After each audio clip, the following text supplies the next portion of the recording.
மலைக்காடு என்பது ஒரு தவறான பாதை. ஒரே ஒரு இரவு இந்த இருவரும் தப்பிச்சாங்களா என்பதுதான் இந்த ஸ்டோரி. இந்த பாதை எங்க போகுதுன்னு தெரியலையே.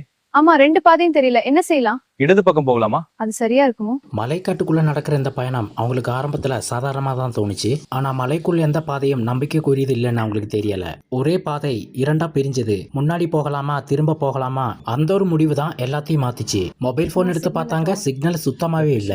அந்த மலைக்குள் இப்ப அவங்க தனிமையா மாட்டிக்கிட்டாங்க.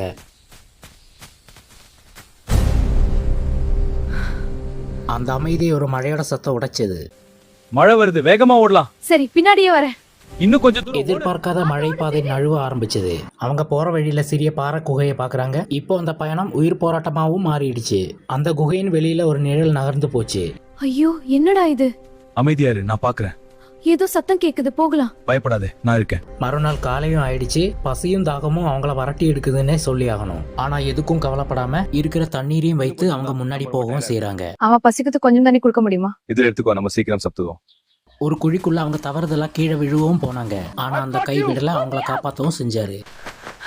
கடைசியில் அந்த மலையிலிருந்து அவங்க உயிரோட தப்பிக்கவும் செஞ்சாங்க.